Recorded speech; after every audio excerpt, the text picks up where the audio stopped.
meeting, February meeting of the Henry County School Board to order at this time. So roll, please. Mr. Corker? Here. Ms. Flanagan? Here. Dr. DeVault? Here. Ms. Maddox? Here. Mr. Milner? Here. Dr. Stambaugh? Here. And Mr. Zayer? Present. Thank you. Thank you.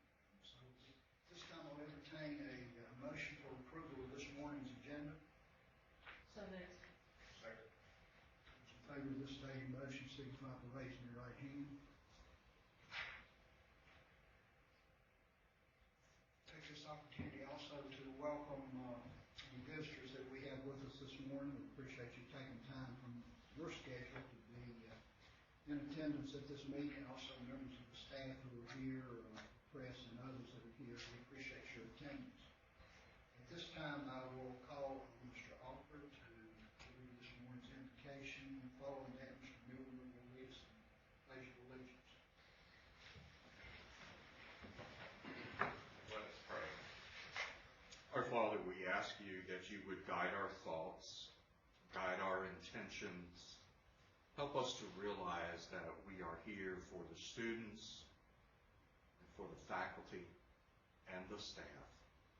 And Lord, guide us in all that we do and say, that it may be pleasing to you. For we ask it in the name of our Savior. Amen. To the flag of the United States of America, and to the republic for which it stands, one nation, under God, indivisible, with liberty and justice for all.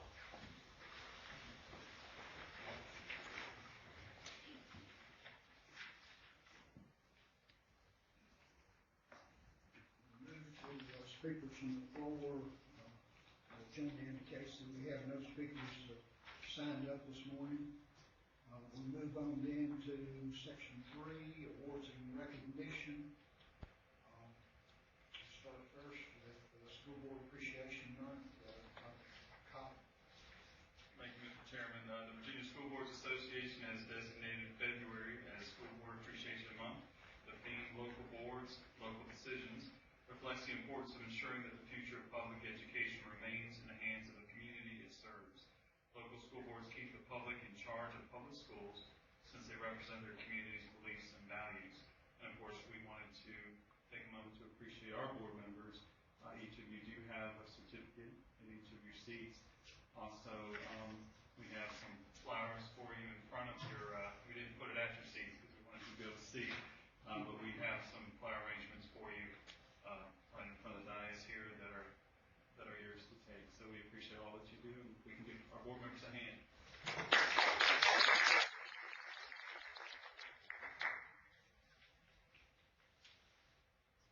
Our next item under awards and recognition is School Board Clerk Appreciation Week, and we special presentation for our clerk, Mrs. Melinda. Certainly, we do appreciate our clerk. I do have a proclamation that I would like to read for the board chair to sign. Whereas school board clerks in each locality throughout our great Commonwealth are appointed by law to fulfill their duties and responsibilities, and whereas school board clerks are responsible for keeping accurate records of the meetings and proceedings of the school board, a record of all receipts and disbursements, and a record of all official acts, and whereas school board clerks perform such other duties in connection with the school business of her or his, in this case her, county or city, as may be required by the school board, and whereas school board clerks maintain frequent contact with the public, including parents, employees, and media, on behalf of the school board and the superintendent, and whereas school board clerks in the performance of their duties are often required to work extra hours attending school board meetings, and whereas school board clerks join with school boards to help ensure that students achieve to their highest potential, and whereas school board clerks provide an invaluable service for school board members and superintendents, the VSBA Board of Directors does hereby recognize the third week of February as School Board Clerk Appreciation Week in the Commonwealth of Virginia, and whereas the Henry County School Board joins the VSBA in recognizing the many and varied contributions of school board clerks, now, therefore, be it resolved, the School Board of Henry County also recognizes the third week of February as School Board Clerk Appreciation Week, and we certainly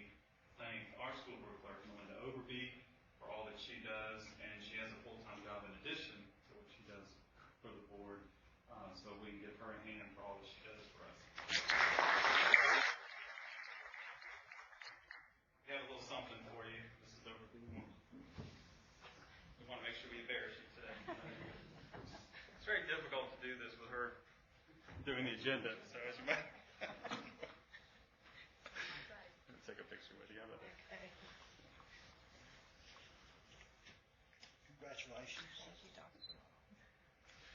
All right. And also keep on your, Well, thank you. I appreciate that. you have a lot of them, I'm sure. I do. Thank you both.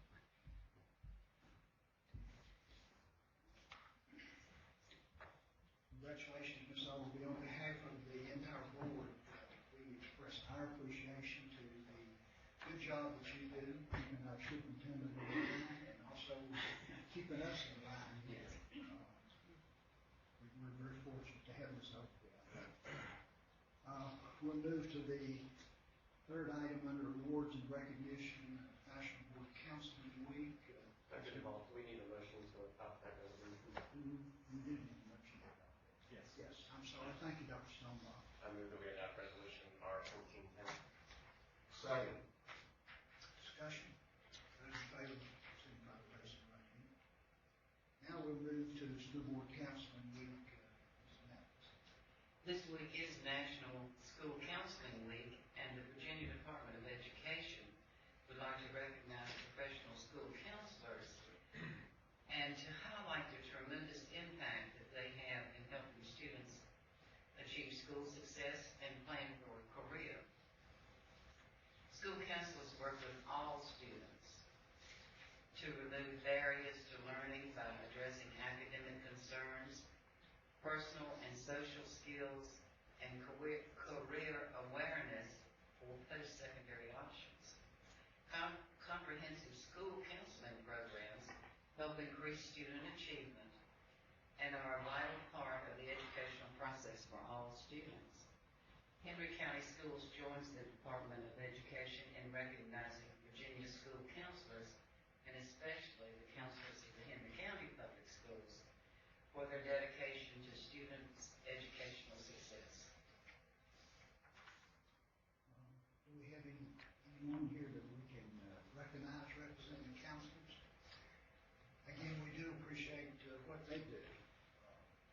I live with a counselor and my wife, and for many years, and I know how hard they work to better the educational opportunities and future of our students here in Henry County.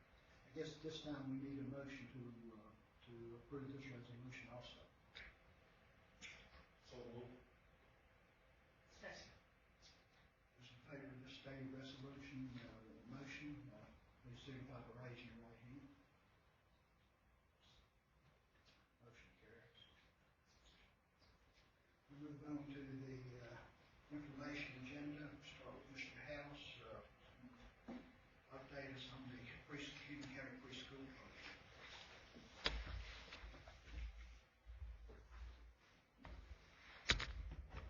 Good morning, Dr. Ball, members of the board. We've been doing presentations and talking to you throughout the year about different things going on in the instructional program in the division. And one of the themes that you've heard is how important early childhood education is to success in later years. Today we're going to update you on kind of where we are with that, and this is a good time to do that because we're starting the process now for applications for next year's program. And I did place an application at your place so that you could all take a look at the application that our preschool candidates complete. And we also, just to let you know, we also do the same application in Spanish so that have an opportunity to complete that. We're going to look at some nationwide data as far as early childhood, and then we're also going to look at some data for our preschool programs here in terms of the successes that we're having. First, one of the most referred to recent research areas of research in terms of preschool is the Oklahoma Universal Preschool Study. And this Oklahoma was one of the first to start trying to provide universal preschool throughout. And as of today, in 1996, they had about 30% of the school divisions that had preschool programs. And today you'll find about 98% of the school divisions in Oklahoma that have preschool programs in terms of looking at universal preschool. And a 2006 study conducted in Georgetown found that as far as cognitive and language assessment scores, they had, in looking at with the implementation of their preschool program, that they had seen an improvement of about 17% in their African American students and almost 54% with their Hispanic students in terms of preschool. Another study that is often referred to when we look at early childhood program is the Perry study, which was done in, it's almost embarrassing to say, started in 1962, which was the year I was born. That study has been a longitudinal study. And one of the things that they've looked at is that they followed these students throughout. And at age 27, they reviewed the data for these particular participants in the study. And they found that they had fewer teen pregnancies in the students that were in the preschool program. There were fewer teen pregnancies. And also, students in that preschool program spent fewer time or less time in special education programs. At age 40, they did another follow-up, and they saw that 42% of the students that were in the preschool program had a higher income than their counterparts, and about 46% spent less time incarcerated in jails and so forth. So, and they continue to follow up and say the problem that most people point out with the Perry study is it's hard to replicate because of the costs and so forth. Now, a most recent study by the National Institute of Early Childhood Education Research at Rutgers University posed 4 questions that we should look at in terms of evaluating our preschool programs. The first one was, do the effects of high-quality preschool programs persist or fade out by 3rd grade? And the researchers found that there was some decline, or there was some decline in effects after children entered school, but also backed up that on the average, the effects did not disappear, and they remained substantial throughout the school years. They also found the cognitive gains from preschool programs are much larger when programs are focused, and by focused and intentional, I mean there's a structured program rather than just everybody arrive and we have fun. It's a structured programs tend to yield better results in terms of that, and especially when you focus on small group learning and individualized instruction. The second question was, what evidence supports the claim that every dollar we invest in high quality early childhood education can save more than $7 later on? There's a study done in Chicago in terms of longitudinal study. It reported that $7.14 to $1 cost-benefit ratio. That was followed up with an additional study that put the figure closer to $11. Actually, in the Perry study, they targeted about $16 in terms of return on your investment. The third question was, does high-quality preschool programs benefit most children or only disadvantaged children? As you know, our program, that's where we start. We take the most needy children in the application process in our preschool program. And what we find is the studies indicate that there's a larger benefit for disadvantaged children. But it also pointed out that high-quality programs substantially benefit all children. And then the fourth question was, can large-scale public programs produce substantial long-term gains for children? And what we're finding is that maintaining the quality while trying to serve large numbers is a balancing act, but it can be done. And again, the focus on that is maintaining high standards in a structured program and also funding. Okay. And from that, it's reasonable to conclude from the research that well-funded programs that maintain those high standards will produce significant benefits for us down the line. And also, a review of this particular research here, so the large-scale programs produce the following through the 3rd grade. One, we see a decrease in failures, improved attention in the classroom, increased class participation, and improved discipline. Now, what we've done is we've kind of taken a look at, tried to take a look at it, not just 1 year, but a band or at least 3-year look at our own data and see how we're doing. And our current 4th grade students, which would have been last spring, they would have been in the 3rd grade. We looked at their math and reading SOL results as 3rd grade. These students would have been in preschool in the year 2008, 2009. And there were a total of 523 3rd graders. Of that 523, 220 attended a Henry County preschool program. And 303 either did not attend the program or did not attend one of our programs. We look at this data here, we'll kind of look vertically here. If you look at the Henry County preschool students that are Henry County preschool, we had 32 of those students that had a pass advanced score in reading as 3rd grader, which represented about 14%, where the non-students that did not attend our preschool program, there were 56, and that represented about 18%.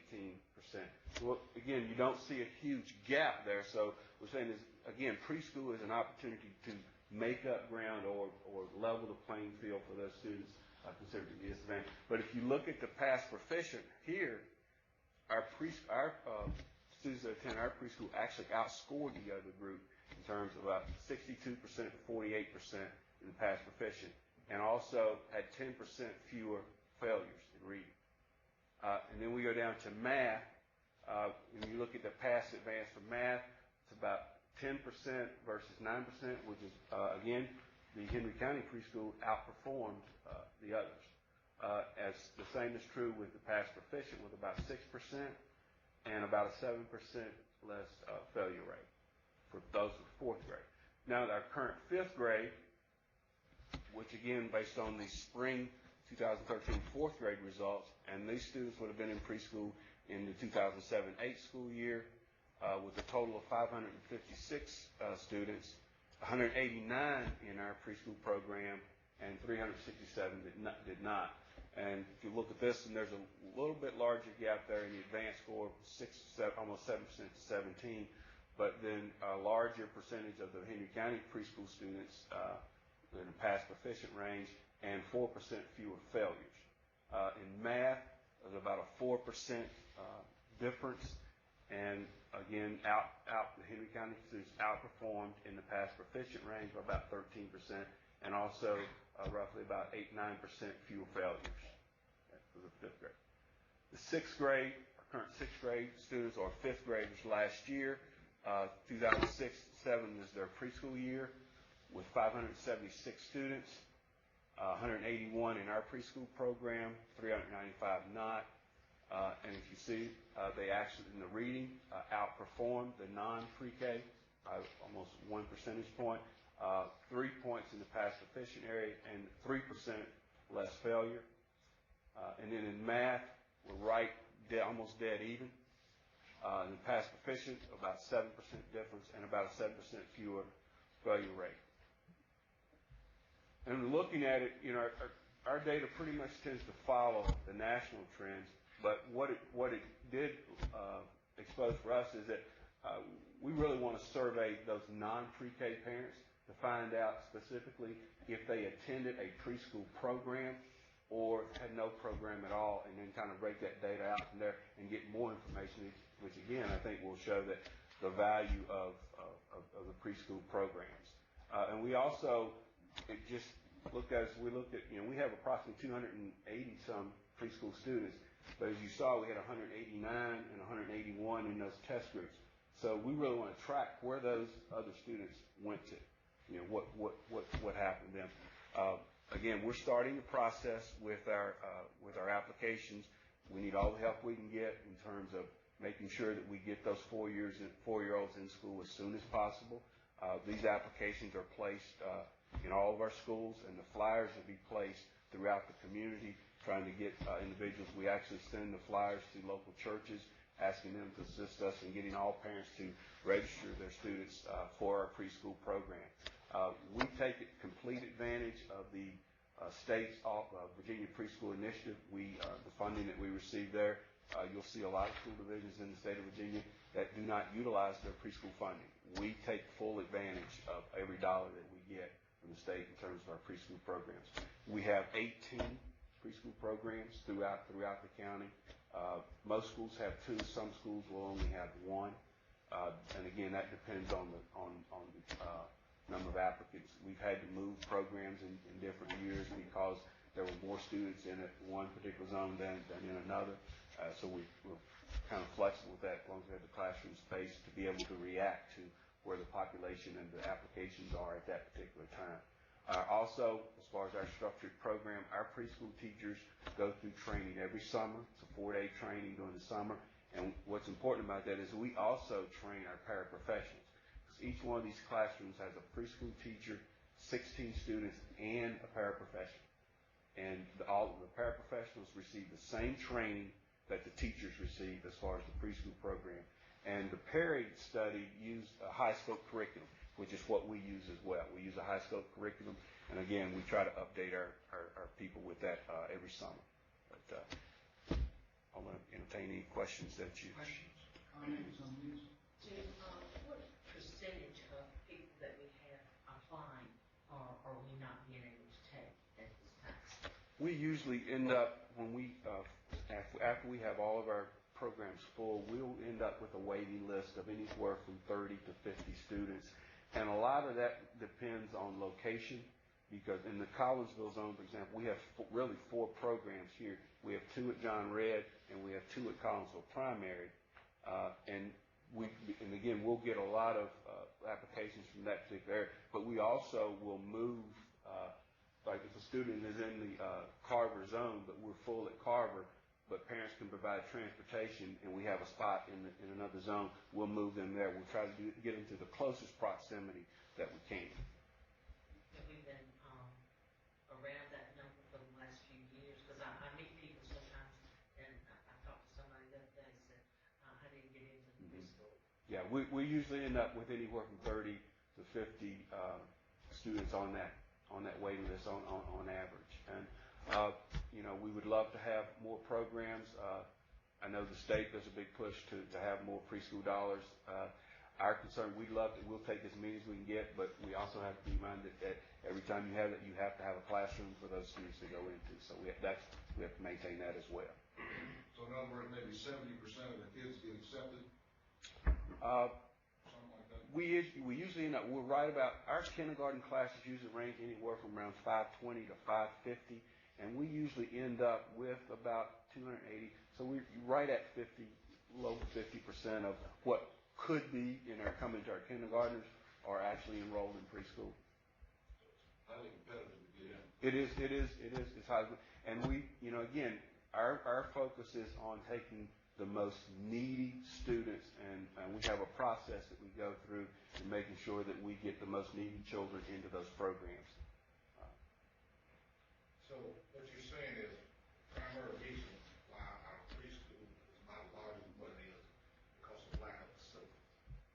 Well, it would be dollars, and even if we had the dollars, we would be stretched to house every 4-year-old in our current situation facility-wise. It would be difficult. Is that program funded totally by the state preschool initiative? The preschool initiative with a local match. Local match. Yes. The local match 50-50 or what percentage? No, it's and I think we get like I think it's 1.4 million. I have to follow up. I think it's 1.4 million, and then there's like a $400,000 local match that's already built in our budget. So even if we had more local money available, it wouldn't increase in what we got from the state. No. Yeah, I thought those statistics were interesting and show that disadvantaged children certainly benefit from this. I think what they didn't show is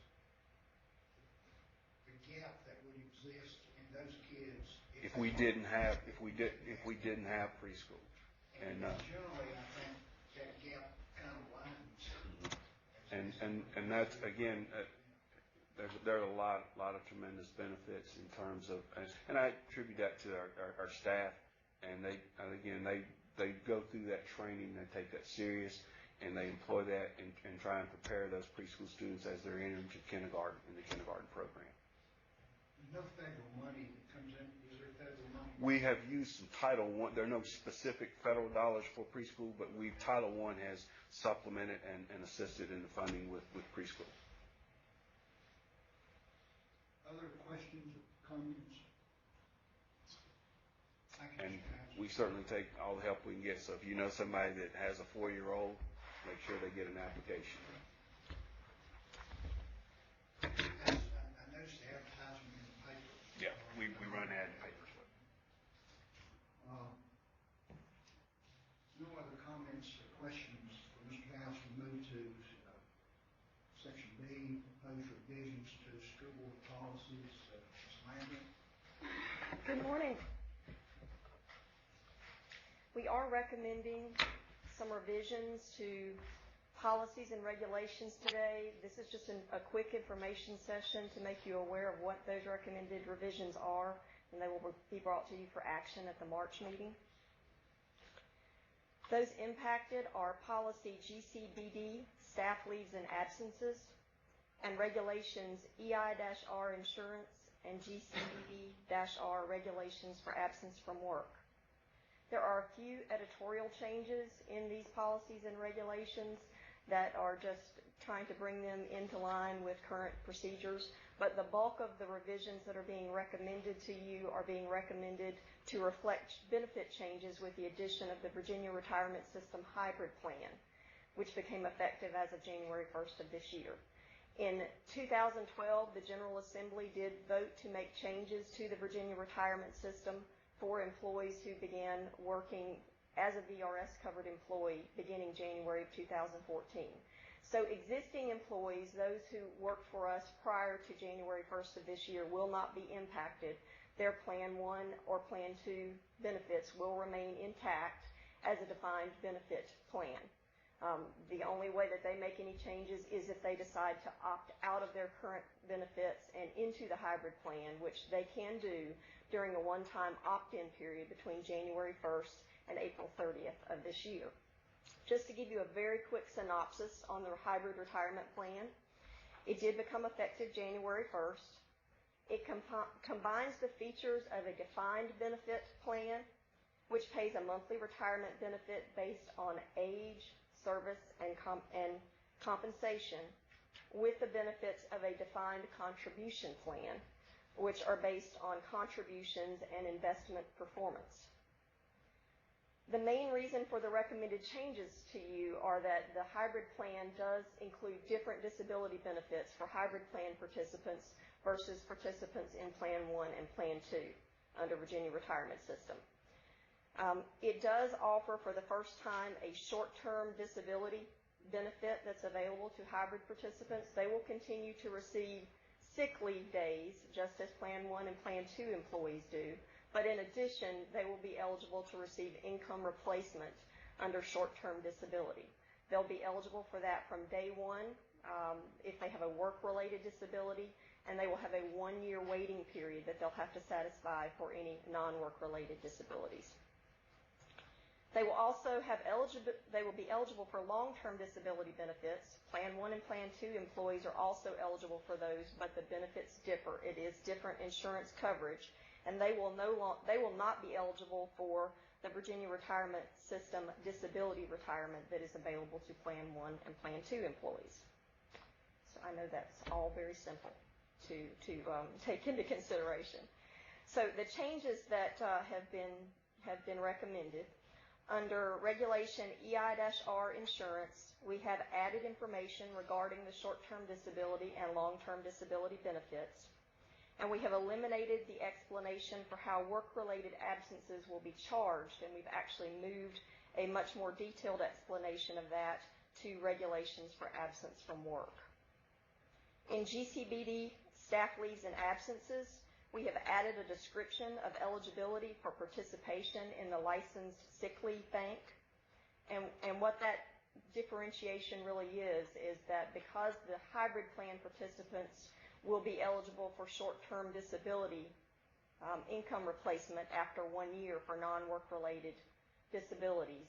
They will only be eligible for the sick leave bank during the first 12 months.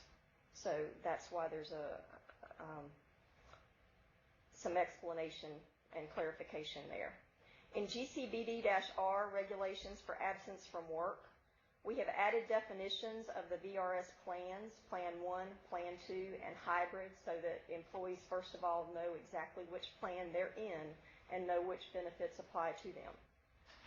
We've defined the maximum accumulation of sick leave days by plan. Plan 1 and Plan 2 employees, there's no change with them. They can continue to accumulate a maximum of 180 sick days. For VRS hybrid plan employees, because they become eligible for short-term disability benefits in addition to the sick leave days, we are recommending a maximum of 60 days for those employees. We have added a section on short-term disability, including guidelines for the number of days of income replacement for which they will be eligible to apply. We've added a description of eligibility for participation in the licensed sick leave bank and clarification of those procedures as they pertain to Plan 1, Plan 2, and hybrid employees, and added an explanation for how work-related absences will be charged. We've been going through that for months, and I tried to boil it down for you in about 5 minutes. So do you have any questions? Is there anything I can clarify for you? Questions or comments? I've read through these things, and they are complicated. They are. To say the least. And I guess I have a couple of questions. Is this plan that, and I understand this is first reading, so we're not voting on this today. Yeah, I think it's incumbent on all of us to be sure we look at it pretty carefully. Is this a plan that our board or that our division is devising, or is this something that mirrors what other divisions around the state are doing to comply with the new VRS requirements? Many of the benefits are provided to us, and we have to follow them under the Virginia retirement system.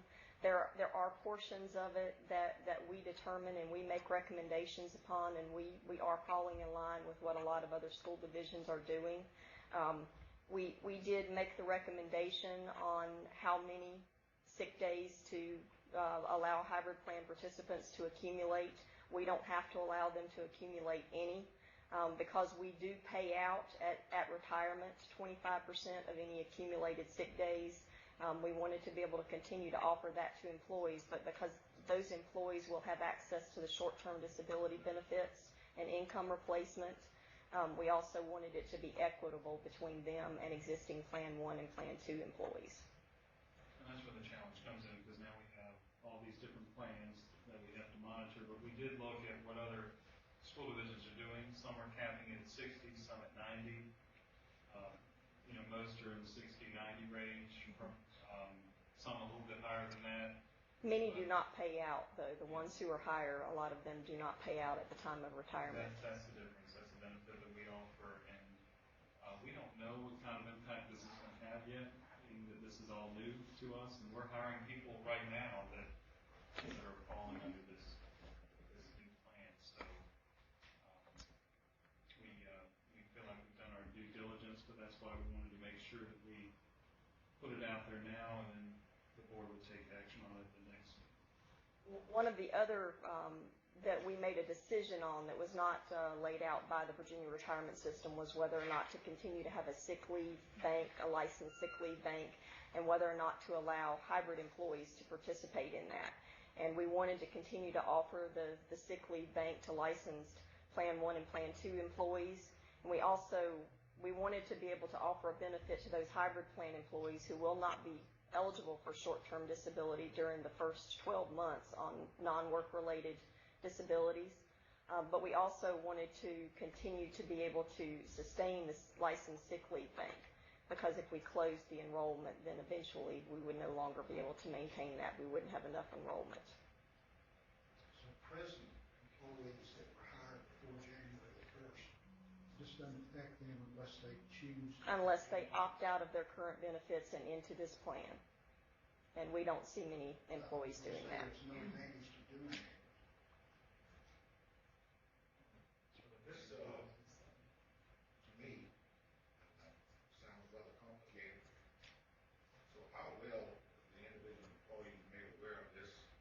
And is there something like they can sign saying that they read and understand? Because in the past years, I know there have been changes, and I know one case where a person said they didn't know about it, and went home, got ready for their car, and boom. So how well are they made aware of it, and what their options are? We And have understanding it. at this point, I would say that most are not aware and most don't understand. We do have a memo that is going out to all employees within the next week to make them aware of all of the differences between Plan 1, Plan 2, and hybrid, and to make them aware of what options are available to them if they would like to explore the hybrid plan and use the VRS calculator. There's a lot of information on the VRS website. They can also participate in sessions and in webinars if they would like more information about those, to make them aware of what the benefits are. Also, once we are able to finalize what our final policies and regulations will be, then any employees who are impacted by it, we will meet with them individually and make sure that they are aware of what the benefits are that apply to them, and make sure that they understand what's available to them and how they apply for benefits. And to add to that, I know what you're talking about, but to add to that, this affects the new hires, which obviously will be explained to you, but the existing employees can opt in, and we're requiring that they receive that information and sign that they receive that information. That's what I want. I knew where you were going. Okay. I don't want 20 years down the road, I didn't know, I didn't get this. No, here it is in the record that you provided a copy, provided ample time, and, okay, that's what I was concerned. Additional questions? I think the other board member might be the one who really know that get to ask the intelligent question. It's complicated. It is complicated. Again, It will be hard to administer different benefits to employees as well. To be real familiar with it, because you may get questions from employees about it. And we also shared this with the HCA, obviously, as we do other policies impacting employees, and to get feedback, and it's complicated. I think right away the concern was, are you getting rid of sick leave benefit? That wasn't what we were proposing, but again, that's the reason that we share this information, so that we can take care of some of those misconceptions early. All of this basically has its genesis or its origination because of changes in the VRS system. So that's nothing we don't have any real control of. And this has to be, since it affects some employees that are being hired now, we need to take action on this at the next board meeting. Yes, sir. Okay. We would appreciate that. We are telling new hires that this is coming, and giving them a sense of what we're proposing, but we won't be able to implement until approval is made. Okay, thank you, Ms. Lehman. Okay, we'll move on at this time to the consent agenda. There are several items there. If there's an individual item, whichever it might be, that any board member wishes to pull out for individual discussion, we can do that at this time. I had a question on the approval of bills for payment. There was one line item that jumped out as considerably larger as a custodial fee, and I just wondered the time frame for which that covered. Yes, that's our payment to Service Solutions, and we do 2 payments. Okay, so that was for 6 that months. represents half a year, and then the other, there's another payment, and we actually get a discount by doing that in 2 payments. Thank you. Thank you, Dr. Stonewall. I'm glad to see that we are looking at those payments. Are there any other items under the consent agenda that anyone wishes to call out individually? If not, We approve the consent agenda. okay, we have a motion and a second to approve the consent agenda as it's been presented. Those in favor of this motion signify by raising the right hand. Motion carries. Move on then to the actual agenda.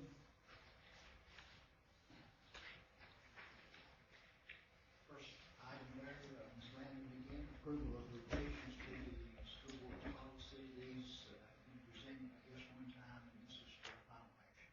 Yes, it is. These policies were presented at the last meeting, and we are asking that the proposed policy revisions be approved on this, taken action on at this meeting.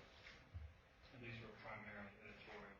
They were. The bulk of these were editorial. Most of them were revisions that came to us through the Virginia School Boards Association.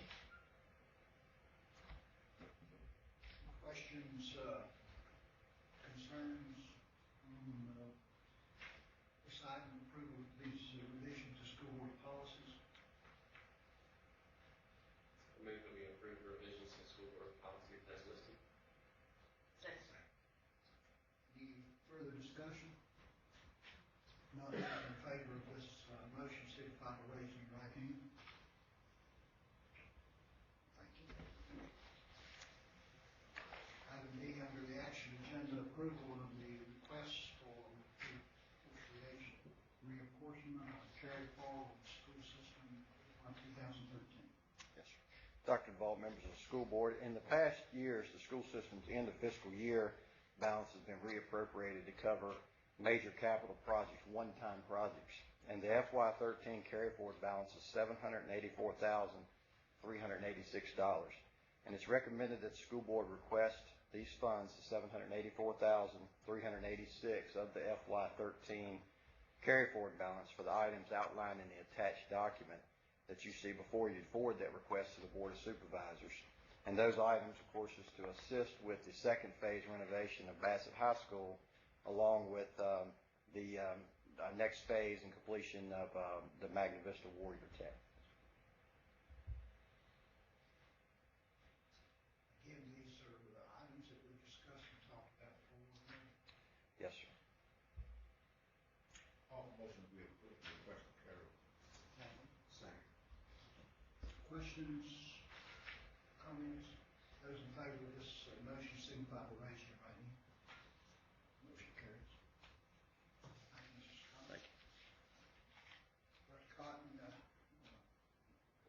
7 under agenda, superintendent's report. Thank you, Mr. Chairman. I have some great highlights to share from January. The first item, it's all about the trout. Mrs. Gary's second grade class at Collinsville Primary continues to take care of their trout. The eggs have hatched, and students are responsible for feeding them and checking water levels. Students are tracking pH levels and temperatures and trout journals, and the students have volunteered to create a patch for the quilt that will be used as a fundraiser this year for the trout in the classroom program. And if you haven't been to a trout release, I invite you to take part in that sometime in the future. E-books and iPads in action. Ms. Beth Herring, fifth grade teacher John Red Smith, and one of her students, Hannah Pace, were featured in the Marksville Bulletin over the winter break. The article highlighted effective technology use in the classroom as an engaging and relevant activity for students. Ms. Herring had students use the Story Kit app to create a digital summary of the story read in class.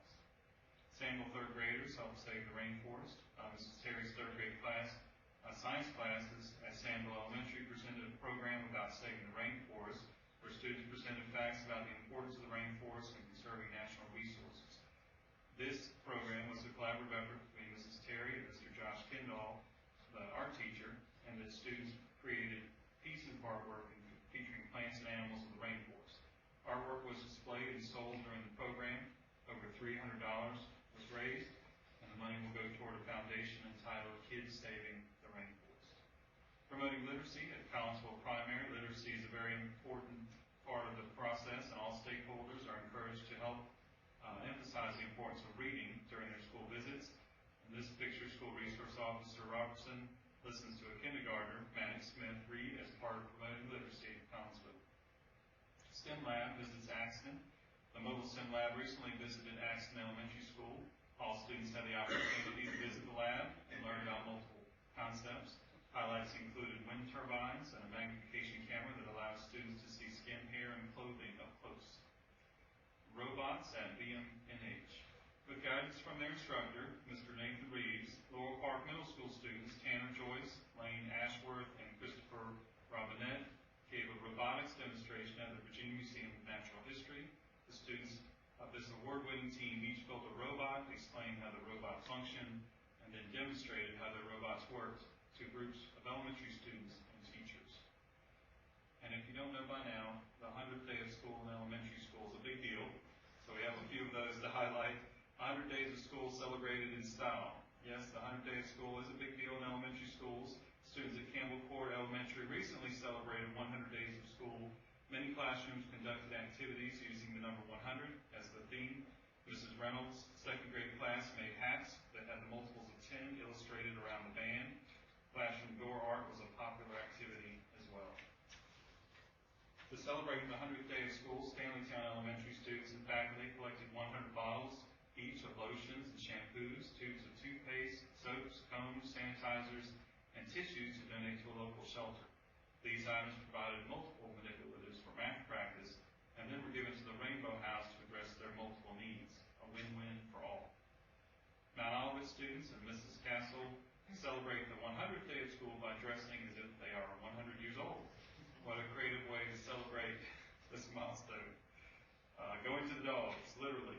Stanleytown Elementary School third grade students recently reached out to their community by helping the SPCA of Marksville-Henry County.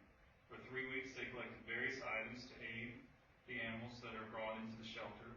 A representative from the SPCA came to the school to collect the items and talk to the students about the important service the agency provides locally. The students quickly decided that this hands-on experience and community service is now their new pet project. Fire safety in action. Firefighters presented an awesome program to the students at Collinsville Primary. Students were informed of many fire safety procedures and issues such as calling 911, stop, drop, and roll, checking fire alarms, discussing and practicing escape routes, and a safe meeting place in case of a fire. Students were very excited to go home and share the information with their parents about the program. Bingo Thunder performs at halftime. Bingo Thunder is a drumline and color guard performance group of Bassett High School. Students perform at girls and boys basketball games. Some of you may have seen them in action.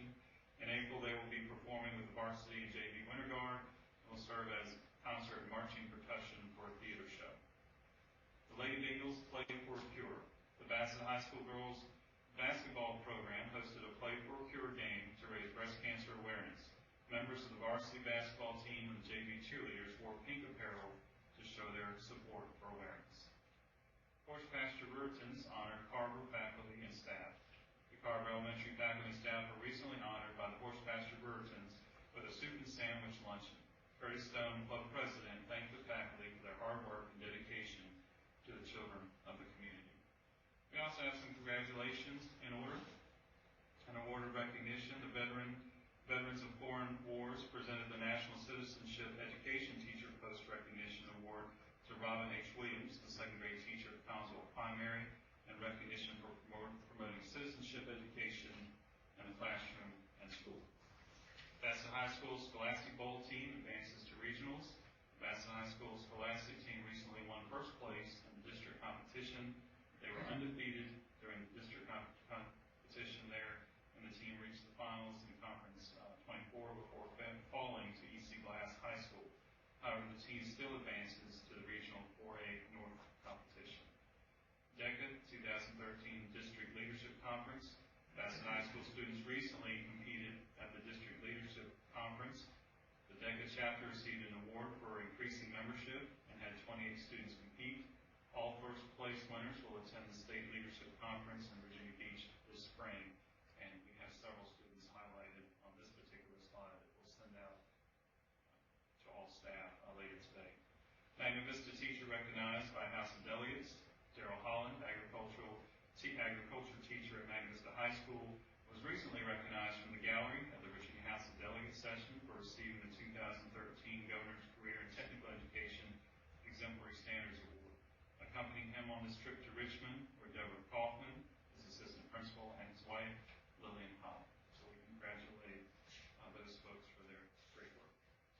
This completes my highlights for the month of January. Mr. Chairman, I also would like to share with the board a proposed plan for makeup days that we, as you know, we've already missed 8 days of school due to inclement weather as of today. And unfortunately, I anticipate we may miss more, so we have to, because it's so early in the season. But a couple things I've already put in place. February 5th, which was yesterday, was scheduled as an early release day for staff. And we like those days, they're good for professional development, but we made that a full day for students. March 5th will also be a regular day for students. And with both of these extending to full days, that will take care of 1 day of missed instructional time. And as approved in our 2013-14 school calendar, I'm proposing that May 31st, April 1st, and April 2nd be utilized as makeup days for students and staff. This equates to 3 days, meaning that we have 4 days made up. That leaves 4 additional days that we'll use as bank time. Fortunately, in Henry County, we go longer each day than we are required, so that does give us some bank time.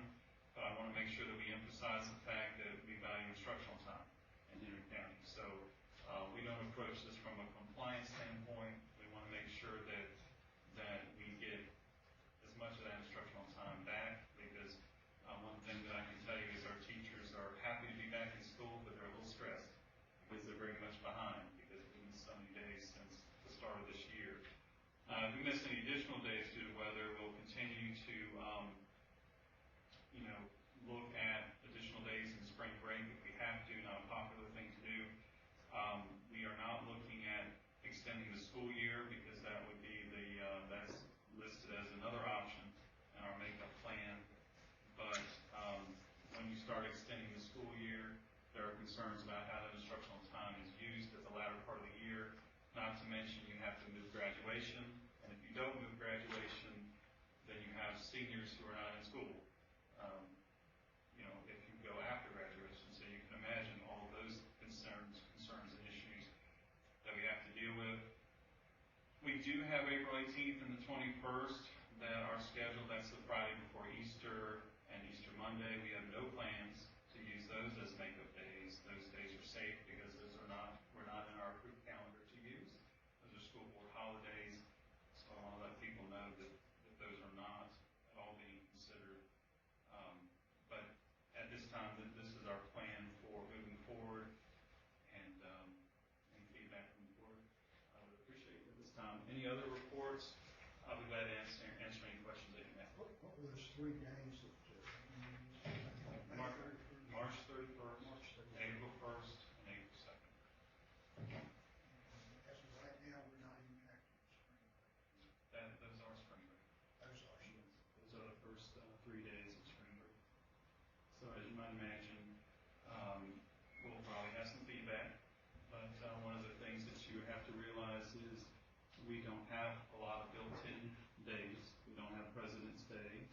It's an instruction day for us, and we don't have other days to pull from. The other thing to keep in mind that when the board approved the calendar, those were the days that were listed for inclement weather days. So in keeping with that approved calendar, that's really the only place we have to go. The only exception from that would be the early release days. I took that as an opportunity to make up some instructional time without using another day of spring break. In a related matter, Dr. Cotton, it's my understanding you've already submitted the waiver to the Virginia Department of Education. Us missing these extra days this year, that'll surely help our costs. Well, I think I've shared with some of you before, in order for that to have an impact, we have to miss 12 days. And we've missed 8, which I would have never dreamed of. We would have missed 8. Being that the first few winters I've been here, we've missed 1 or 2. Now we're at 8, but I will tell you that it's not an unrealistic possibility based on the fact that we're only in February right now, but we're hopeful that we don't continue to have more days. But as I shared with you, we're hoping that our innovative program gets approved so that we won't have to base it on days missed. We can look at an innovative program instead. Do we know when there might be some The meeting's in February, and I'll be attending that, but more than likely they won't take action until March. And that's been particularly frustrating because we like to get our calendar approved. Actually, at this point, we would prefer to have the calendar approved. We can run the risk of approving a calendar with the understanding that we have to get approval from the state, but it's tough. So more than likely, we won't have a calendar for you until March. Whether or not the board wants to approve it prior to the waiting. We can bring our calendar for approval next month. I know we have a calendar committee that's been working on that. And they actually been working on a couple options after Labor Day, which none of them like. So we could take the option of approving the calendar ahead of the state board. We just have to be careful that people will assume that's going to go as it is. But I will tell you there's a bill that proposes that school divisions that got the waiver, and I believe it's 2011-12, will get that extended. I don't know if you caught that. There's several Labor Day bills out there, but that's one of them that has a good chance of passing, from what I'm told. So that could help us as well, but we didn't want to leave anything to chance. Any questions, any areas in the remaining superintendent's report items there? If not, then we'll move on to section 8, matters from the board. Any matters from the board to be brought up at this time? Hearing none, we'll move to section 9, reminder of dates. In your agenda, you have several dates listed there.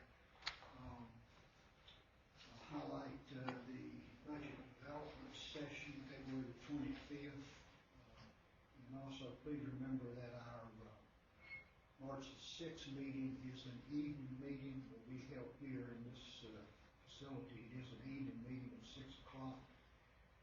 March 11th, the recognition of our National Board Certified Teachers.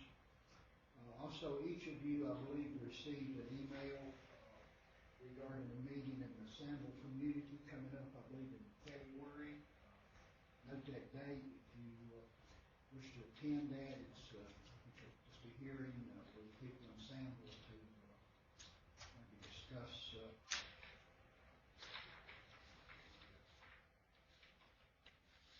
closing high school, if that should ever happen. What's that date again?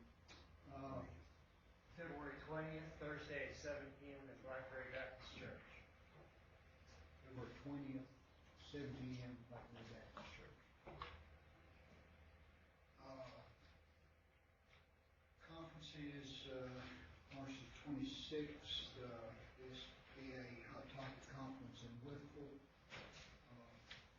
Also one that's not on here, May the 7th is the date I noted here. It's the regional meeting at Auburn High School. Montgomery County is hosting that at Auburn High School. I think that's the one where we take the art and something. Yeah. It's the one where we take the winning art to the house. Winning art. No pressure. That sounded like a directive. What's that date again? Yeah, Mr. Miller wants to May the 7th. At this time, then we will move to a work session involving the 2015 budget update. That session will be held upstairs in the boardroom. It is an open session, so everyone who is present is invited to attend that session.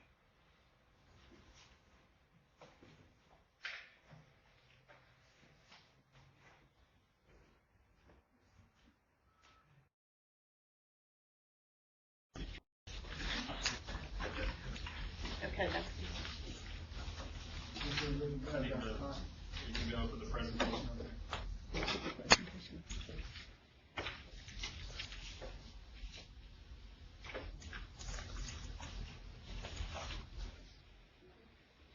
Okay, I wanted to, during this budget work session, I wanted to share with you just an update on some information that we have, because I've been sharing with you things as they come in. And then I also wanted to share with you some of the, we've gone through all of the requests from the schools and the departments. And I want to share with you some of those items that came forward. Also, there's a couple school board items that came from the school board that I want us to talk about. I want to make it clear that, and Paul, as you're here capturing some of this, I want to make it clear that it doesn't mean these items are all going to be in the budget. These represent requests. So I want to have that conversation with the board, because I don't want anybody to go out here thinking that we have the funds to support all of these things. I just wanted to give you a sense of the kinds of things that I'm hearing from schools departments as well as the board, and that will guide our discussions that we're going to have throughout the rest of this month, because we have to get to a budget real soon, coming up in March. I just wanted to point out that we recently had our health insurance meeting, and we're looking at increasing health insurance costs, and then what you'll see, starting from the bottom, you see how it's increased over time. We were not sure what kind of increase we were going to be facing. We realistically thought it would be a 10% increase, but we actually planned for up to a 15%, just to be safe. We were pleased that it's 8%, so that increase is, less than the 10% we were expecting. So that's good news, but it still represents an increase. So that is increased cost moving forward. The other thing that I wanted to just point out, which I know you probably can't see at all, but we have the capital improvements plan as it exists now. This is our current CIP, and what I want to point out is it does include the Collinsville primary John Red renovations and additions. It does include the Bassett continued work. Sandville and Stanleytown are also included here as well for renovations. And that's the way our CIP is currently defined. Just for information purposes, and I want to be clear, this is the architect's recommendation. This is not my recommendation, nor is it the board's recommendation, because we haven't decided how we want to move forward with the recommendations we received recently from the architect. But just for discussion purposes, I wanted to point out that if the board decided to move in that direction with the new school, we have a different amount. You remember when the recommendation was provided, $21 million about, and then that would remove Sandville and Stanleytown from the capital improvement plan, making the grand total roughly about $6 million less, as you'll see here at the bottom. So I wanted to put that up there just for information purposes. I don't want to say it, because until the board decides we want to change our capital improvement plan, this isn't it. This is just what we learned from the architect. And many times we hear people talking about meetings about Sandville and so forth, but what I continue to say is it was a recommendation. The board has not made any decisions or taken any action at this point. So I appreciate all that you can do to make sure you send that message out as well. Just another thing that I wanted to bring to your attention is there's going to be an increase, obviously, with lunch prices. It's instant increase, and I know that we like to pay attention to those things as well, so that's another piece of information. Yes? Give a little bit more explanation on the Equity in School Lunch Pricing Act. So what I'm saying is, this is something that someone else outside is driving. You're right. It's not us. It's not, yeah, exactly. We're not increasing because we want to keep increasing prices. It's something that's being pressed upon us to pass that increase on to the students and families. And it almost seems like we do this every year, doesn't it? Every year there seems to be an increase. But again, that's driven by this act that we have here. So I wanted you to have that information now before we share it with others. Is this a state or federal act? I want to say federal. Is that a part of the, that farm bill that just passed, is it involved in it some way or the other? I don't know that, but I can find out for you. And just kidding me with Dawn not being here. It's mandatory in our cafeteria budget is separate from the other budget. And we do have a nice balance on there, thank goodness. It's self-supported. Right. We do have, we've been fortunate that the catering services have been as well, but again, I just wanted to alert you to that because parents will care about this when those prices go up. All right, any other questions about that information? I do want to share with you, I haven't done this before, but I think it's worth discussion. If you would sit this one down. I have worked with senior leadership to go through the budget request from all of the schools and departments, and of course, school board members, including some information about that as well. I want to talk to you about staffing. And one of the things that came out very clearly at the elementary schools, Mr. Ocker, would you give Mr. Collins a copy? One of the things that came out very clearly was the health office assistants. What I heard from elementary schools is they're struggling with clerical support. And if you all remember, we have a half-time person that works in clerical. The elementary schools are shared between schools, and so basically they get 1 week they get the person 3 days, the other week they get the person 2 days. It's the sharing between two schools, and that's a decision we had to make a couple of years ago with the budget. But where they're running into problems have to do with the dispensing of medication and dealing with student health needs in the school. And if we were to add 3 positions, health office assistants, or what they're called, then every school would have either a nurse, an LPN, or a health office assistant to take care of student medication needs. So while I'm not recommending an additional office assistant help, the health office assistant is one that I feel we need to look at, especially when we're talking about health needs for our students. That position, next position is the budget and finance. This came up last year. It got cut from the budget because funding was not available to support that. Even though we're asking for an additional position, we probably could have a whole other department to figure out all the hybrid and the payroll and the Affordable Care Act, and there's so much that happens in that regard. So this one obviously came up again as a need for budget and finance. Maintenance has a need for a general maintenance person.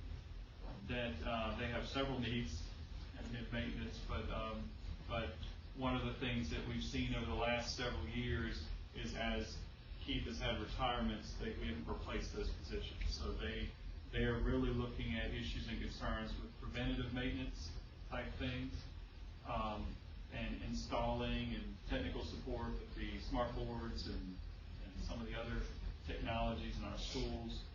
And they even are struggling with the fact that they have one painter that serves the whole county. So I mean, there's lots of concerns from that department. Also, we have a couple of curriculum positions where they're all basically on a different contract. We have one that's on a teacher contract, one that's on, a 10-month contract, one that's 12-month. We'd like to have them all 12-month because that we're spending a lot of time working on curriculum. And we are actually, and I don't know if you all have gotten a sense of what we're doing. We're completely revamping the curriculum, and this is not an easy undertaking, and we have a skeleton crew working on it. So obviously we've had a lot of teachers helping with that, but we need additional time for those people to work on that. We are looking at a need for 2 additional teachers at the middle school level, and that will help support our middle school concept. And we may be able to save a couple positions in elementary that we can use for this purpose. We're still working through that. But again, both middle schools have requested at least an additional middle school teacher to help with the teaming approach and to cover some of those content areas. And then, of course, there was a request for an additional guidance counselor at the middle schools to support career and college career plan development for our students. Go ahead. I'm just going to say, can we ask a question about the staffing Sure. things now? Sure. Or do we want to go through all of it first? Sure, I'll go ahead and answer any of those questions now. Well, I guess the first question is this a priority list with the highest priority listed first, or is it just a general list? I would say it's not in priority order yet at this point. That's part of what we're going to have to do as we go through the process. But it's going to have to be prioritized because obviously, as I said, we're not going to have the funding to support all of this. But really, what I wanted you to see is what I'm getting. I talk a lot about the process. This is what's come out of that process. So I want to bring you into the conversation. It's something new we're trying, and hopefully it will help you get a sense of what the schools are asking for. But you're right, I do need to prioritize, and I will as we have our continued meetings. Other questions about this? Questions? Middle school is currently two guys. Two. Two each. And it could also be that once they reach a certain number of students, maybe it warrants another guidance counselor or part-time guidance counselor. So one of the things that we're spending time looking at, we had this conversation last year, that once a school gets to a certain number of students, they have, you can't be in a situation where you give every school the same number of support staff because you don't take into account the student population. For example, that's why we added the administrative intern at Carver, because they have the highest enrollment of any other school. And once they broke 500, it really made sense that there should be more support in that building. So we need to be thinking about those numbers. And that's why when you look at the office assistants in our elementary schools, they all have the same, regardless of how big they are.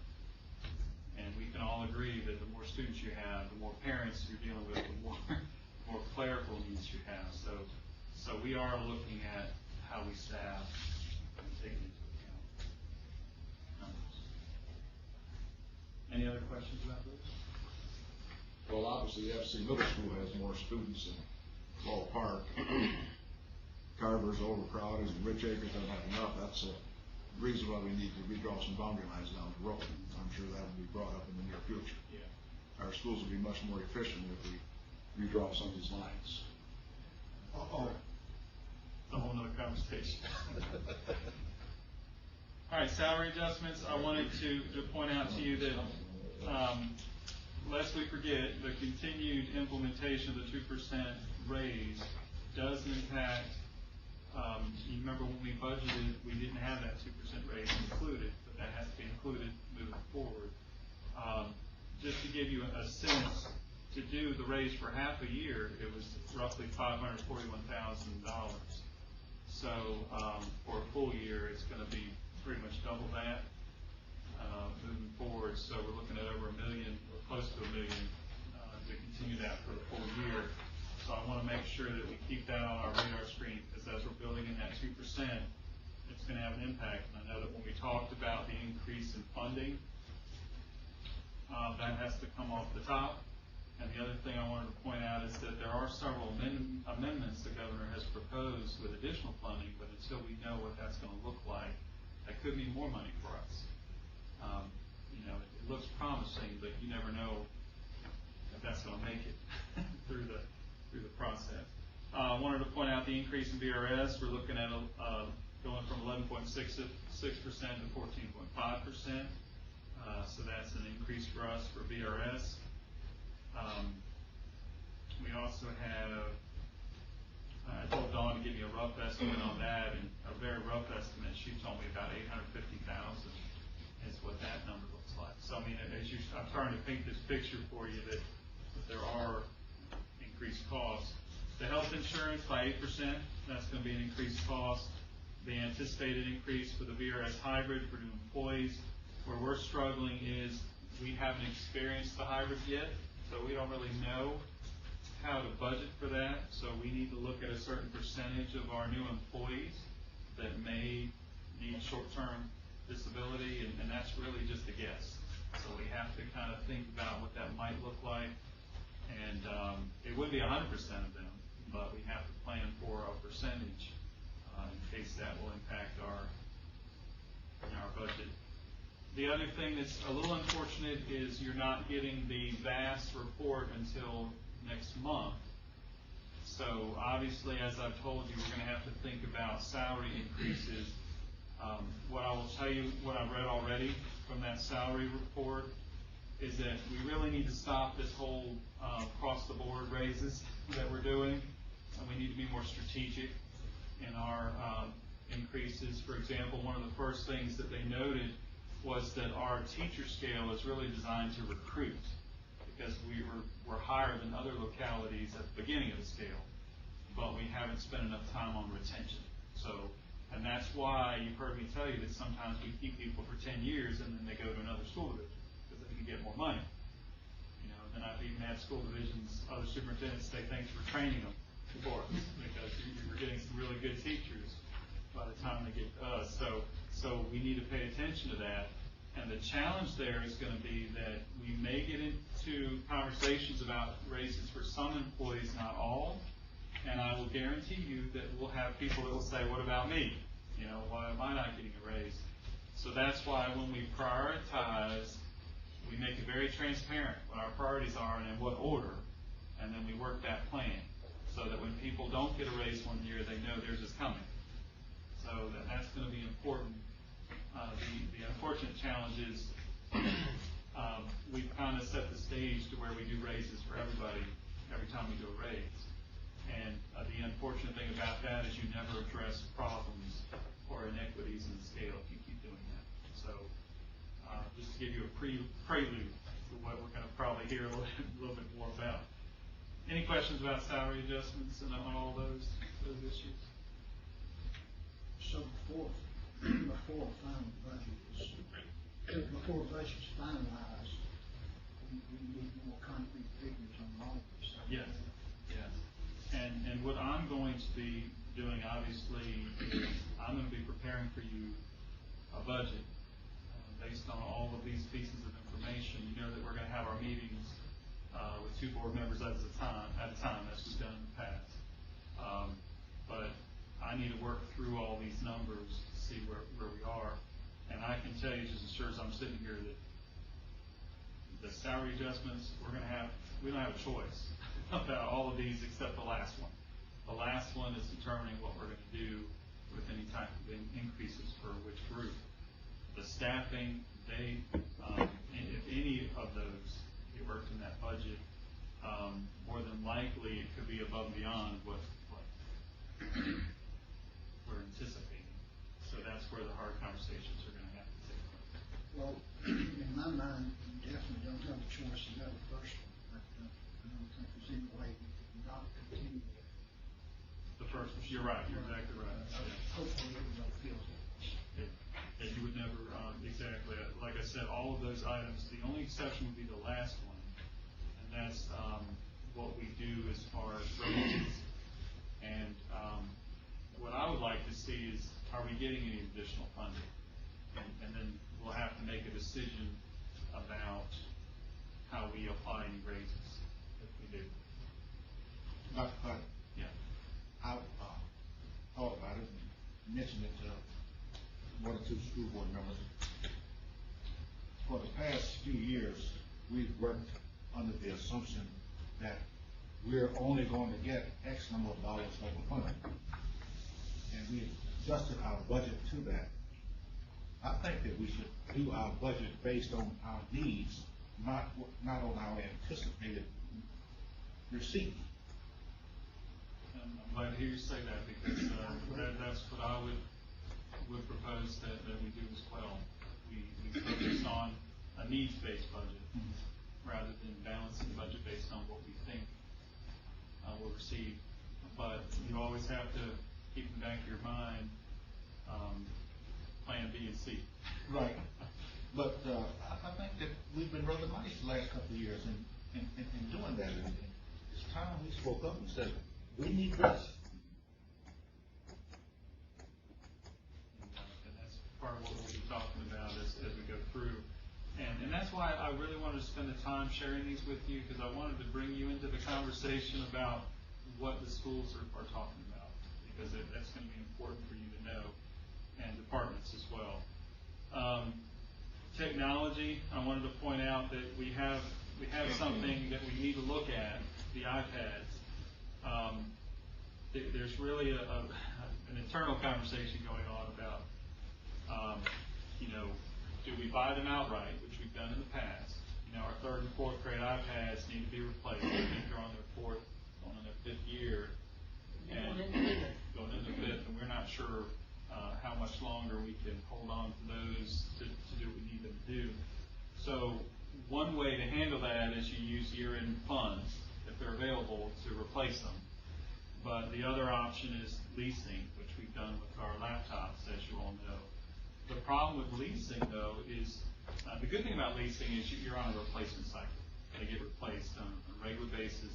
The downfall of leasing is you have a recurring cost, meaning that every year you have to pay that lease payment. You don't just buy them outright and then you have, so the challenge with that is if you're dealing with difficult funding year and you can't fund that lease, then we don't want our laptops taken away from the students.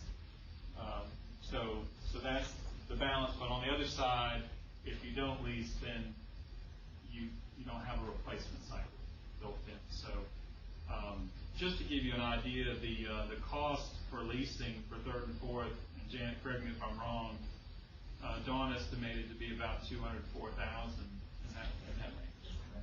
So not an inexpensive proposition. So just so you know, that's something that we're dealing with and we'll continue to talk about.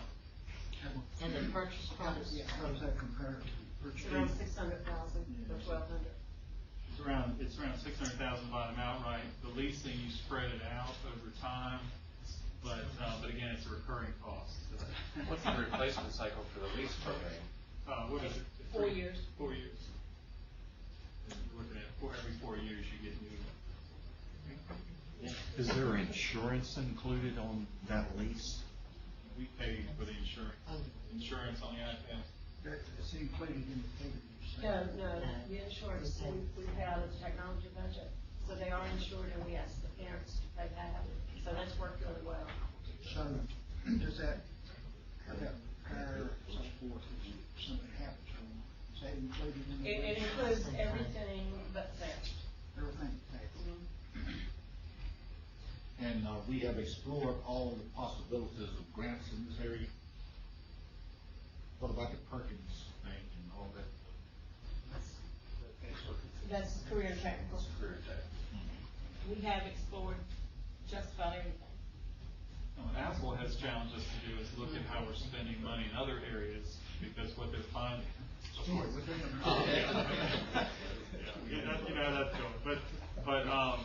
But what they're finding in some school divisions is they're spending more money on other technologies or paper and those kinds of things, that the iPads should be decreasing the use of paper and all this kind of. But anyway, that's something that we're faced with as well. We have used year-end funds in the past or one-time money. But again, if we deal with that, if we don't deal with this now, we just need to be thinking about it as we're. Is that using iPads and that? Well, the textbook companies have kind of figured this out quickly, because we thought we'd save money on textbooks, but they tend to charge pretty much the same for the digital textbooks. But the benefit is that if there's a change or an addition, it can happen right away. You all remember 2 years ago the history textbook had to have changes, and literally they had to put a piece of tape over something in the history book, but it can be updated quickly. Also, the digital book, we save on replacement. We don't have to spend as much money on replacement textbooks because they don't get torn up or lockers, so we do save some money. Good point. And the last two items, these came from the school board. I do want to share with you just some cost figures on these. The first one is the random drug testing.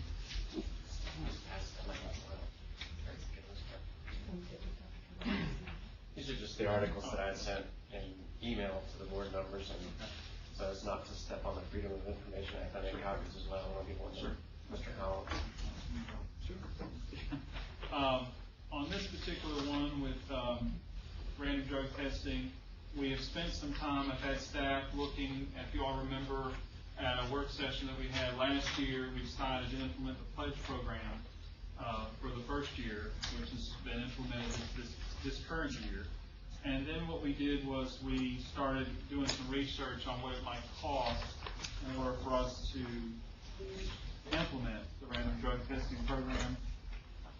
We have received some cost figures working with the hospital, and I want to point out a couple things to you because I want to present the worst case scenario for you. My hope is that it'll be a little better than this, but I feel strongly that we need to have a staff member that will help coordinate this, because this is putting additional work on our athletic directors and on our schools. Initially, when we were talking with the hospital, I was thinking maybe we could forego an additional part-time staff person. But when you get into the selecting students, the testing, the notifying parents, the follow-up communication with parents, the connecting students to Piedmont Community Services for assistance, the parents who challenge the results and want to retest. I mean, when you think about all of those ramifications, not to mention the implementation of whether or not the child can play and over what period of time, and who's keeping up with all of that, eligibility, I feel strongly that we would need to have a coordinator, part-time person to help orchestrate that. As a result, I just told Dawn to pull me a part-time, take a guidance counselor, give me a daily rate for part-time, and what would that cost? And with taxes and so forth, she came up with $38.43, which you see listed there. Now, I'll fully disclose that I don't know if we'll need them that many hours a week. I don't know yet. I just don't know. So that's worst case scenario. Could be better than that.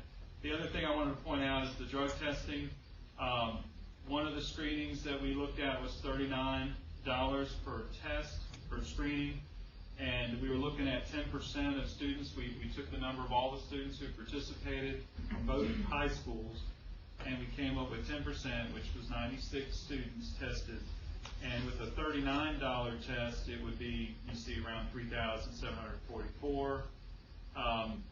But that particular test did not include alcohol or tobacco, and those are things that we'll have to decide if we move this direction, what we want included. So if we include those things to expand the panel for the test, that takes it up to $82. So again, I went with a higher estimate just to give you a sense, and I used that 7,881 number and came up with the 45,925 figure at the bottom. I wanted to note that I have travel listed over there. The hospital said that they don't currently charge for travel, but they might at some point in the future. I didn't include that in the number because I think there's probably enough cushion there, but I just put that there for information purposes if there's any additional cost. Now, the reason I wanted to share this with you is because I need some guidance from the board. We did talk a lot about moving in this direction last May, I want to say, and if this is something that the board wants me to include in the budget, then I would need some direction on that at this time, because I need to plan for that. So I'd like to open it up, Dr. Ball, for any discussions on that. Okay, we'll open this up then for discussion. Before we start, I have one quick question. The pledges were used this year. Yes. Do we have any kind of feedback on what it be effect or how that was, how the kids and students reacted to that? No direct feedback. I will tell you, we've made a lot of changes with coaching staff this year, so that was one of many. We did required coaching training. We did required meetings for parents where we talked about the pledge program. We also developed a feedback form for coaches, so we put a lot in place to improve our coaching staff, but we haven't surveyed students yet to determine if there's been an impact, and we haven't surveyed parents, but we do have surveys we've developed. We haven't administered them yet, so I don't have any data either way at this point. Okay, other discussion? Dr. Stanball has handed out some material here also. Yeah, I've sent information to the board members about some of my concerns about doing this, and the largest concern I have is just that the efficacy of this in deterring drug use is very debatable, and that's essentially the crux of the number of articles that I've sent here. Two of the studies have been done within the past year, and in fact, the largest handout that you have that starts with student drug testing and positive school climates was just released in the middle of January, so it's 3 weeks old. And it again calls into question the efficacy of this. And so I would just encourage us all to think carefully about if we want to institute something that has cost, not incredible cost, but does have cost, especially given some of the challenges we have from a budgetary standpoint already, for something that we just don't have strong evidence works.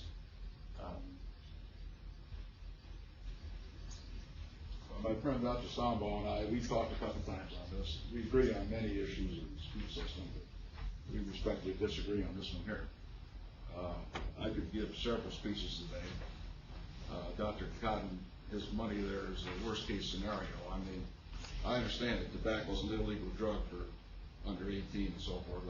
I'm not concerned about tobacco. I'm not even that concerned about alcohol. And don't take it the wrong way. I'm concerned about the heavy hitting ones, the heroin and amphetamines, cocaine and those.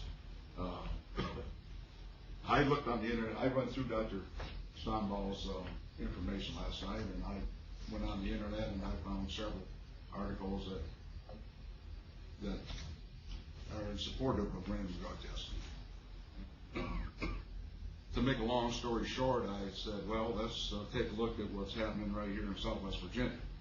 And I would refer you to the newspaper article written by Mr. Collins on May the 3rd, 2013. When we had our presentation, Mrs. Dorr mentioned that Salem had evidence that drug testing definitely deters students from using illegal drugs.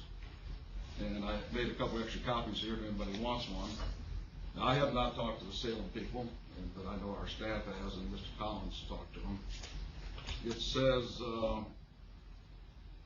in January, Curtis Hicks, Salem Schools Director of Secondary Instruction, told the Bulletin that in the spring of 2011, the school system asked students to provide feedback about its random drug testing program. Results of the survey showed 86% of the Salem students who participated in school-sponsored sports and VSHL and other activities chose not to use illegal drugs, alcohol, during their activity. This was a 39% increase, which impressed me. That was the first year.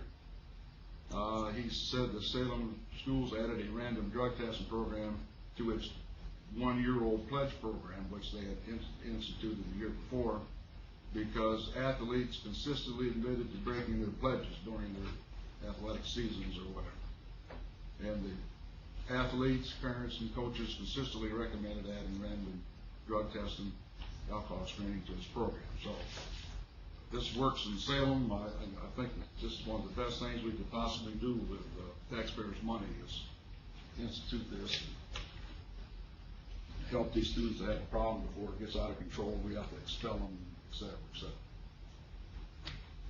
And I would just submit in response that that's anecdotal evidence.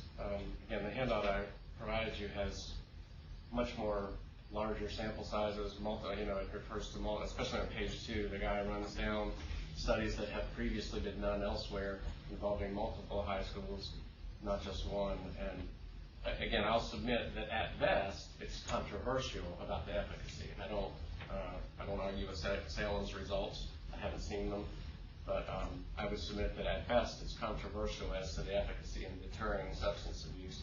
And I just hesitate, given the tightness of our funds, suggesting that we institute something that we cannot, in good faith, say we know will work.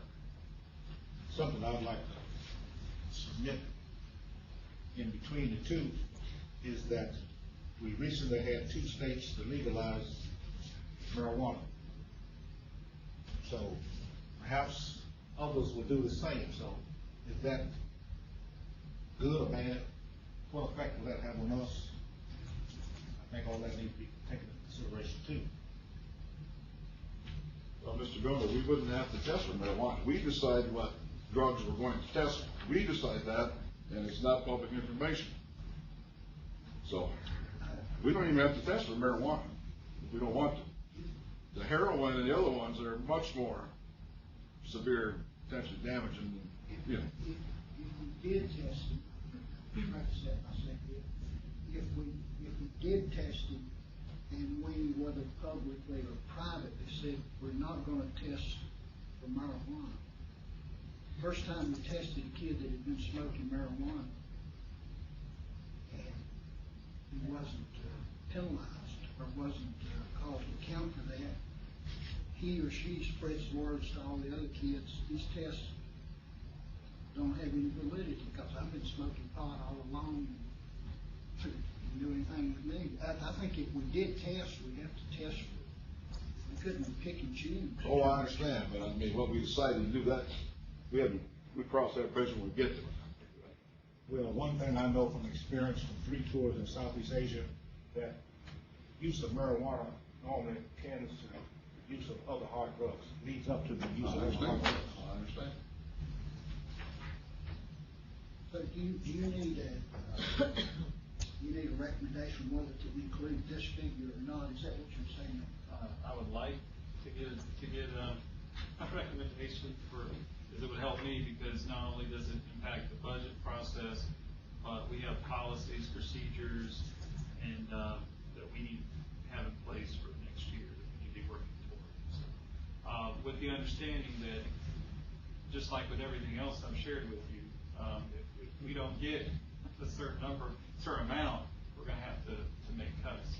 But I would like to know from the board, is this something that you would like to see in the budget? Because it's our budget, not my budget. It's our budget. It's something you want to see included. I need to get that. I'd like to make a motion then that we not include this in the current budget due to concerns about the efficacy of the program in addition to the cost. Is there a second to this motion?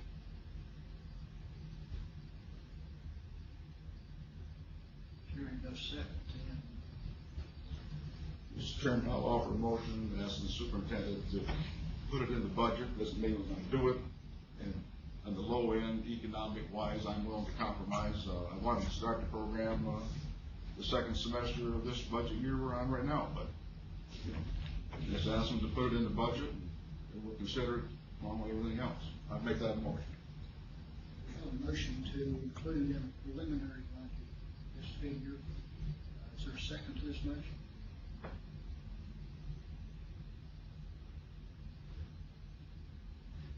Hearing no second. Motion. Now I'm in trouble. Well, point of order, the motions are both tabled. Okay.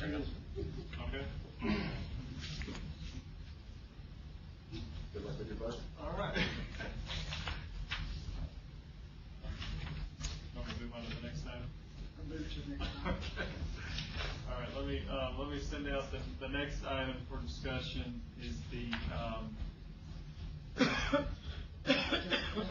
Question.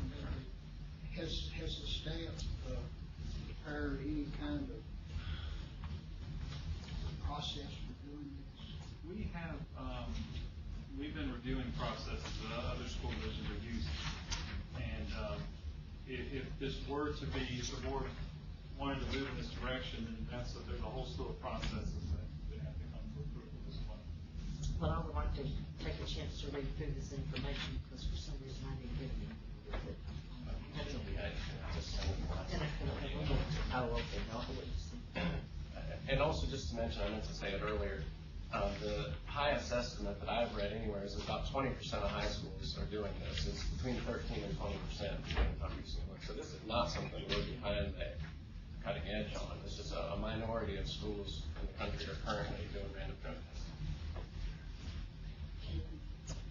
You say the staff has looked at some procedures. Yeah, we really looked at Salem's procedures, and obviously when this first started, George was involved in some of those discussions too, because we want to make sure we don't get into the legal issues. But what I think we came to the realization is if they sign up for these activities, then they sign that they understand that they could be. It's a consent. They're basically consenting. You can't require it to participate in public school, but you can for extracurricular activity. Obviously subject to a policy that randomizes the testing or has probable cause. Since both of these motions have been tabled, and I guess we leave this with the assumption that either or both could come up before a final budget is presented. I just want to make sure that everyone understands that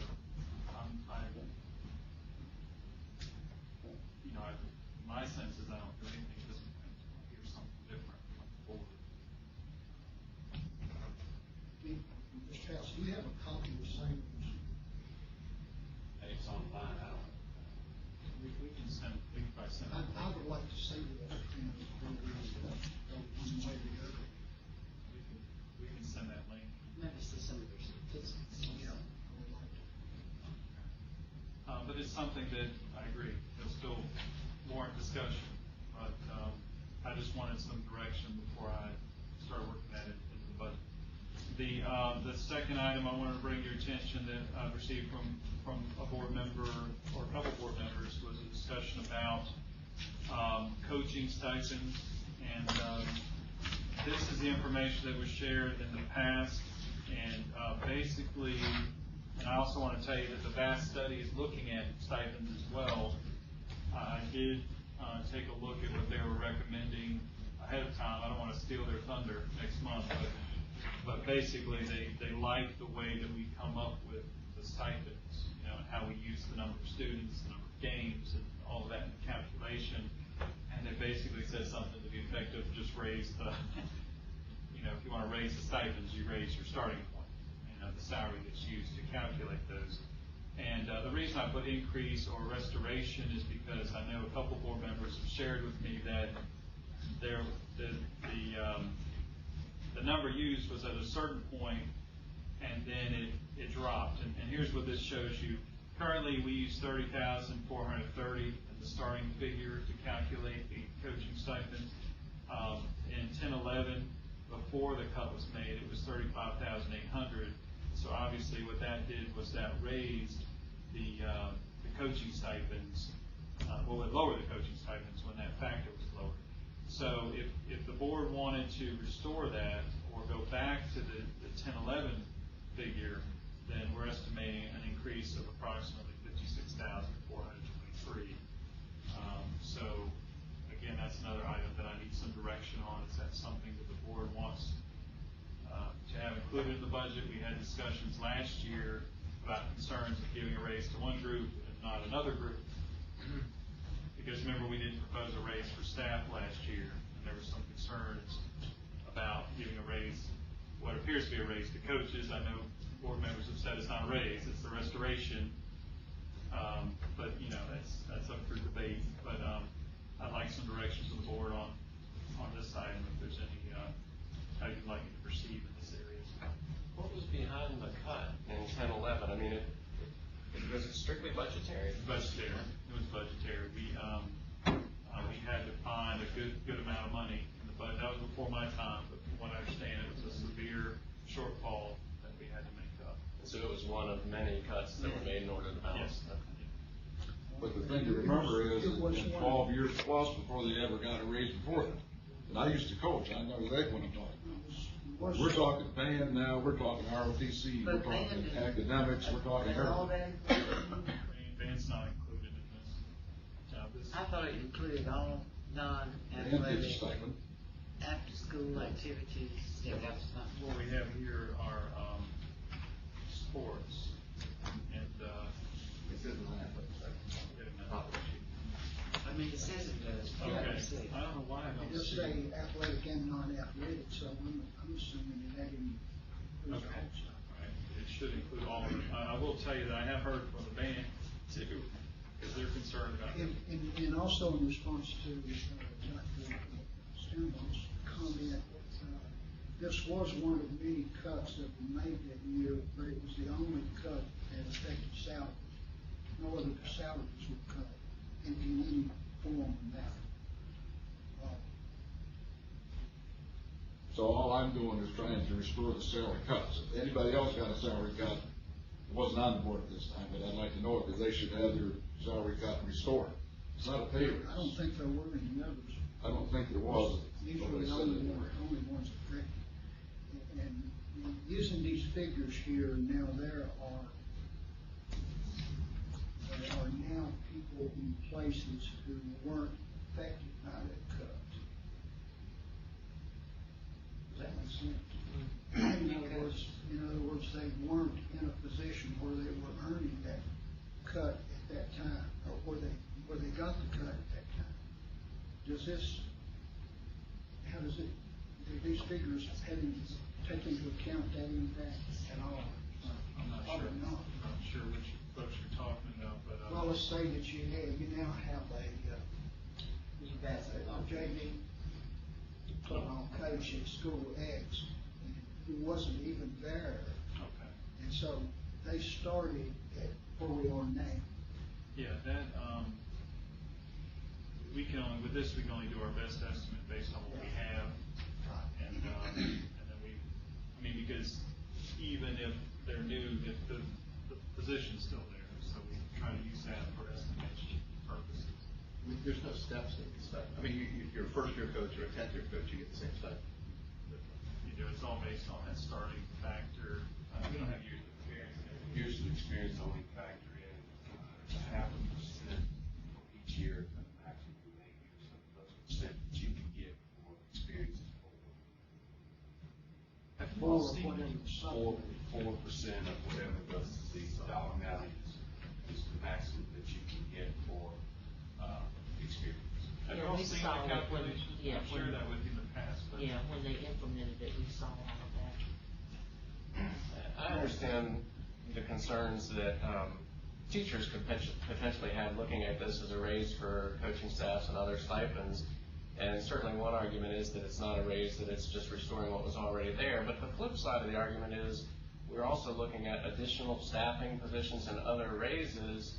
And so the coach who's been in that place can easily make the argument our pay was cut in order to balance the budget. We've now given other raises and added staff positions and never restored what was taken away. So, I think in terms of the concerns about giving stipend increases, it's just a matter of being really clear what this is. It's not a raise. It would be a restoration of what was taken away in a really difficult budget year. I agree with Dr. Stomp. Mr. Chairman, I offer a motion that we ask the superintendent to restore the pay cuts in the budget. Second. Okay, and that motion is at the figures presented here. Approximately, they could be a little less, whatever.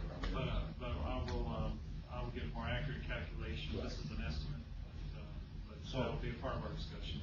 So my understanding is that this motion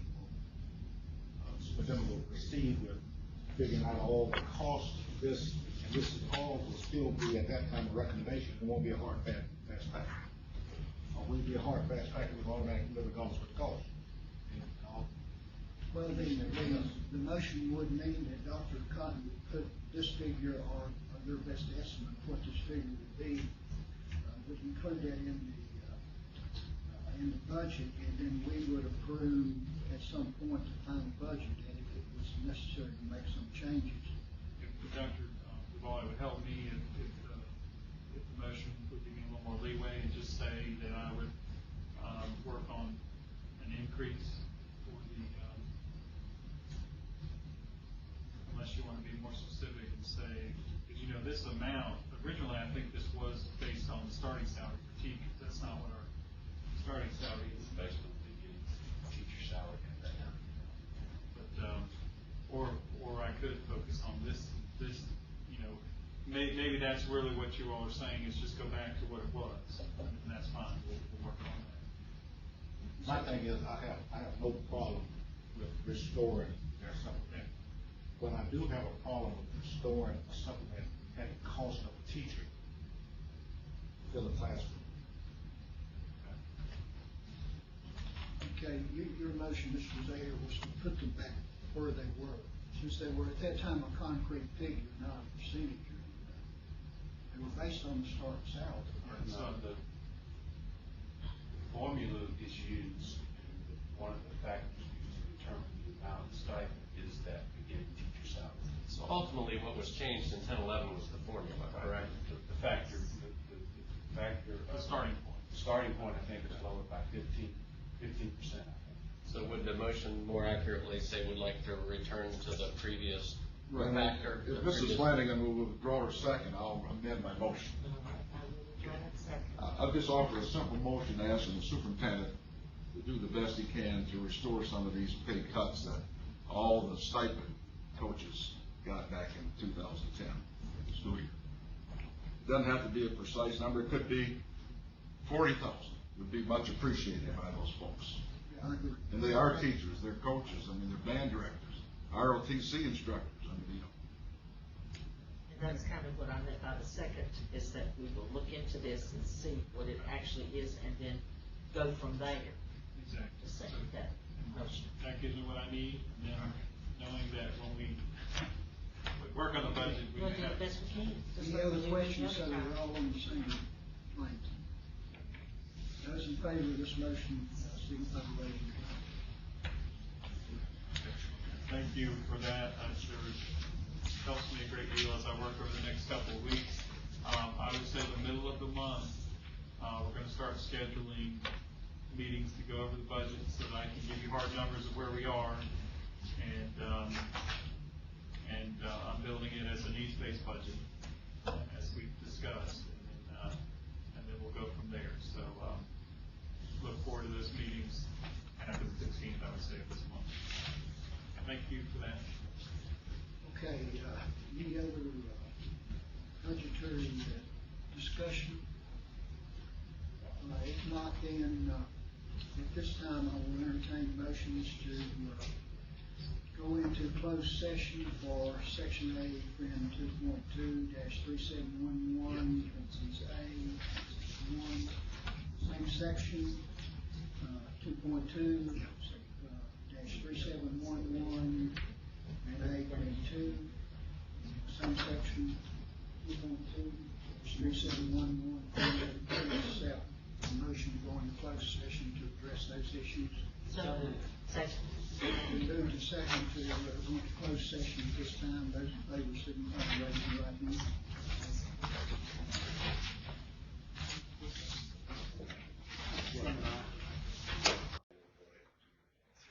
Okay, at this time, I'll entertain a motion to return to regular session. So moved. Second. All those in favor of this motion, signify by raising your right hand. So, will you certify the closed session? Yes. Whereby the School Board of Henry County has convened a closed meeting on this day pursuant to an affirmative recorded vote and in accordance with the provisions of the Virginia Freedom of Information Act. And whereas Section 2.2-3712.d of the Code of Virginia requires a certification by the school board that such closed meeting was conducted in conformity with Virginia law. Now therefore be it resolved that the School Board of Henry County hereby certifies that to the best of each member's knowledge, only public business matters lawfully exempted from open meeting requirements by Virginia law were discussed, and only such public business matters as were identified in the motion by which the closed meeting was convened were heard, discussed, or considered. Mr. Alker? Yes. Dr. Duvall? Yes. Ms. Maddox? Yes. Mr. Milner? Yes. Dr. Stanbar? Yes. And Mr. Zaire? Yes. Thank you.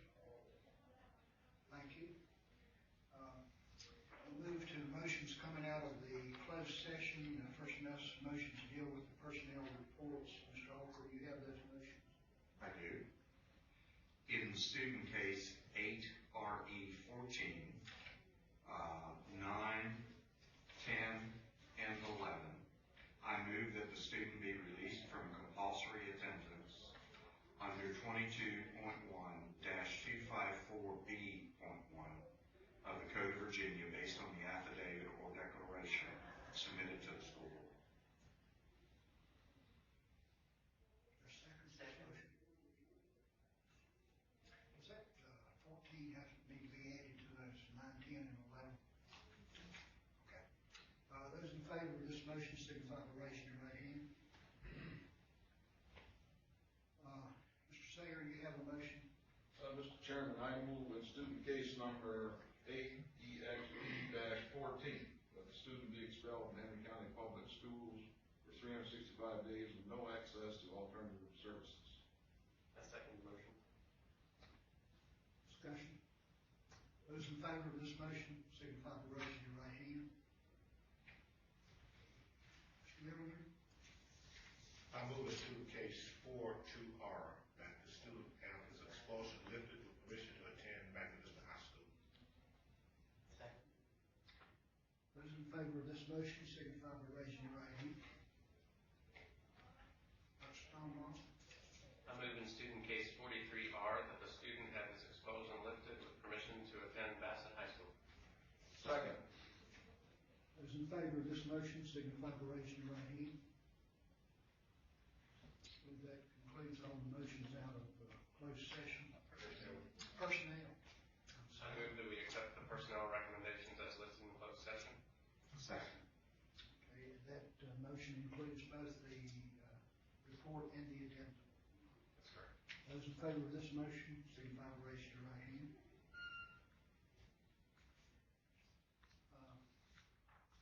That concludes all of the motions from the closed session. Entertain now a motion for adjournment for today's meeting. Motion to adjourn. Today's meeting. Second. Those in favor of this motion signify by raising